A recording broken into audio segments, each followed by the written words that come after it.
When I received a mysterious message from my husband one evening, little did I know it would unravel the tapestry of our marriage. A sudden discovery, a young woman, an intimate dinner, and a cake celebrating an anniversary. But not ours. As I delved deeper into the shadows of secrecy and betrayal, I embarked on an emotional journey that would test the very foundations of our love.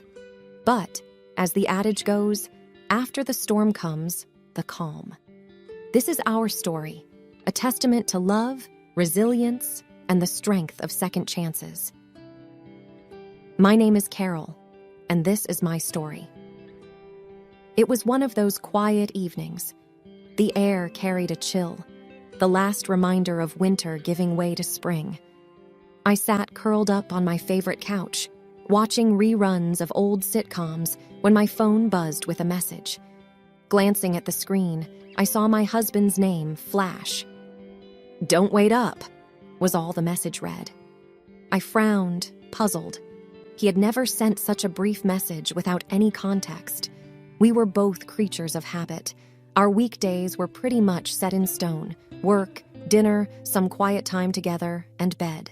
It was our little ritual, a way to ensure we always spent time with each other, despite our busy lives. That's odd, I thought, trying to decipher the hidden meaning. It wasn't like him to be out without mentioning it to me, especially late at night. He probably has some unexpected work meeting or is hanging out with the guys, I said to myself, attempting to brush off the uneasy feeling. But as the hours ticked by, my concern grew. It wasn't like him to be out this late without at least calling. I started imagining all sorts of scenarios. Had there been an accident? Was he okay? Maybe he was planning a surprise for our upcoming anniversary. Around 1 a.m., curiosity got the better of me. I decided to check our shared location, a little digital string that always kept us connected. I expected to see him at his office, but to my shock, his location showed he was at the city's poshest hotel. What is he doing there?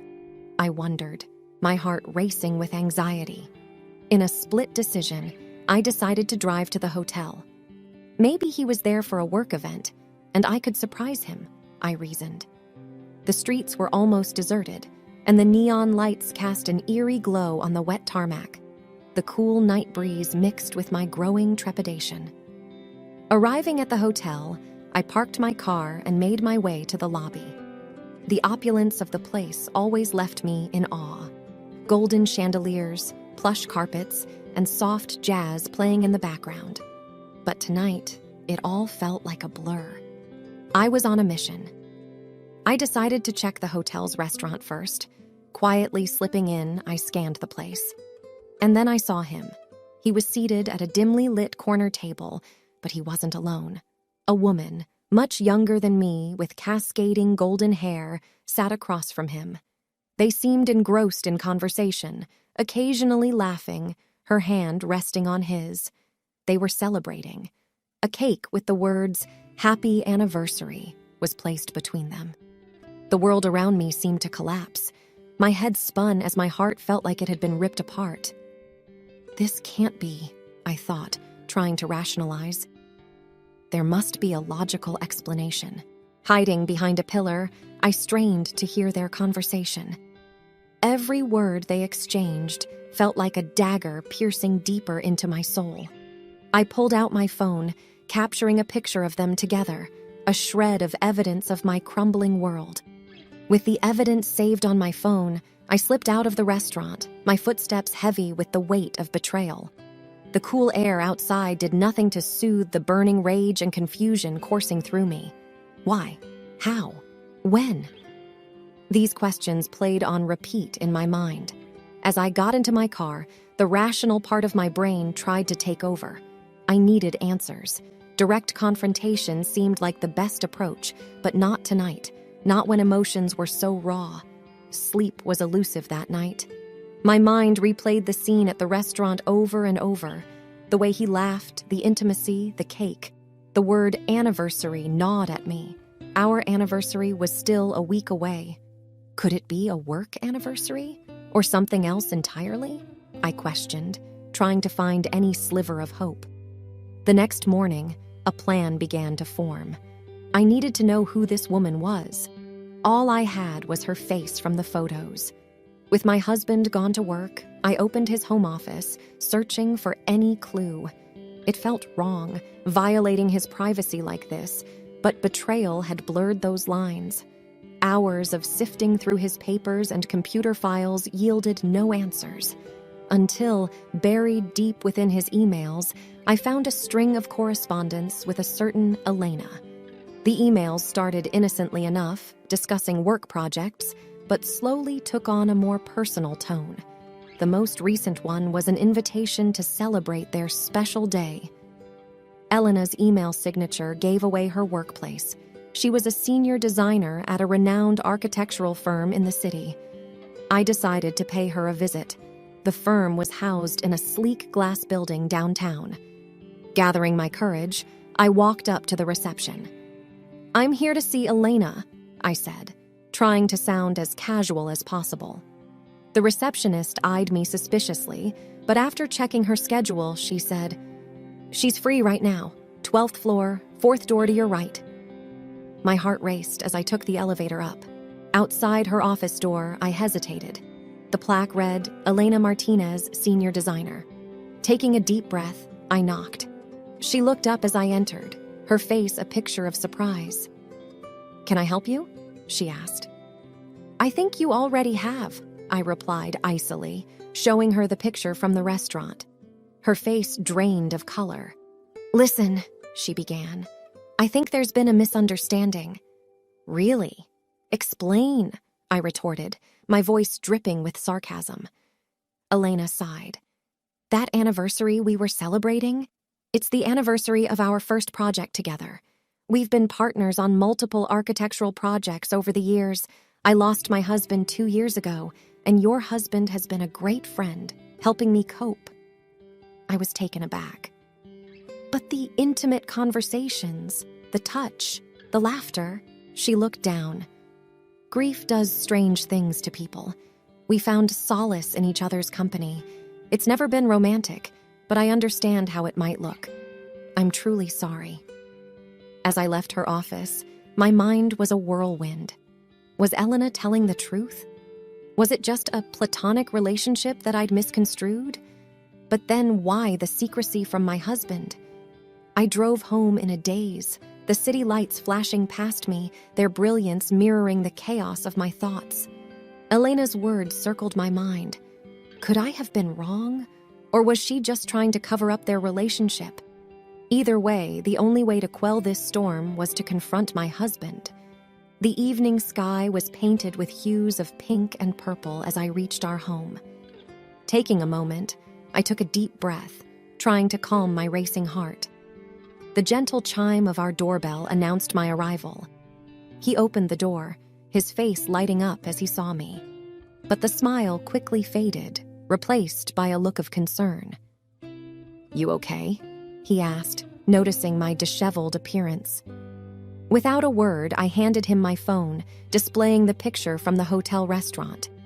His face drained of color, much like Elena's had earlier. "I can explain," he began, but I cut him off. "I met Elena," I said, my voice quivering with mixed emotions. He looked down, his face a mask of guilt and regret. "I should have told you," he began. "I know how this looks, but I swear there was never any romantic involvement. Elena and I were just grieving together." My confusion deepened. "Grieving? Grieving what?" He hesitated. Then, with a deep sigh, he began. "A few years ago, we lost a huge project. It was going to be our legacy, a building that would stand tall for generations, but we lost it due to some internal politics and treachery. It hit both of us hard, especially Elena, as her husband had just passed away. We found comfort in shared sorrow. We promised each other that we'd bounce back, and every year, we celebrated the day of that loss as a reminder of our resilience." I looked at him, my eyes searching for any sign of deceit, but all I saw was raw emotion and vulnerability. "Why didn't you tell me?" I whispered. He took a deep breath. I didn't want you to see me as a failure. I wanted to be your rock, the strong one. And when we started meeting annually, it became our thing. I realize now how wrong I was in keeping it from you. Tears welled up in my eyes. The storm of emotions inside me, anger, betrayal, relief, and love, threatened to overwhelm. We promised transparency, I reminded him, my voice breaking. I know, he murmured, his voice heavy with regret. And I'm truly sorry. We stood there for what felt like hours, the weight of secrets and misunderstandings pressing down on us. But in that silence, a realization dawned. Our love was strong enough to weather this storm. The next few days were a whirlwind of emotions.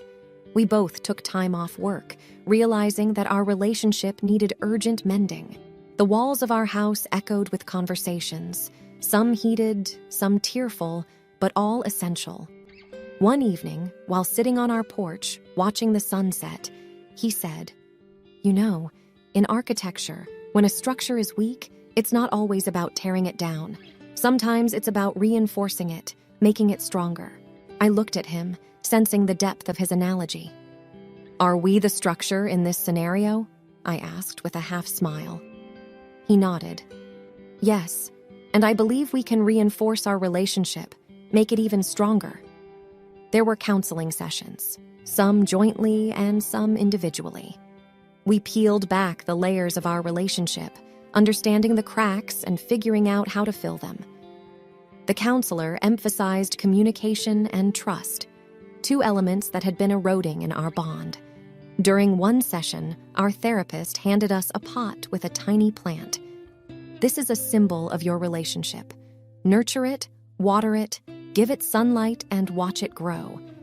But remember, it needs constant care." Months turned into a year. The pain of betrayal, though never forgotten, started fading, replaced by a renewed bond. We spent more time together, embarked on trips, and rediscovered each other.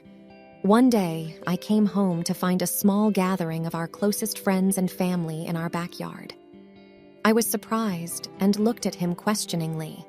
He smiled, taking my hand.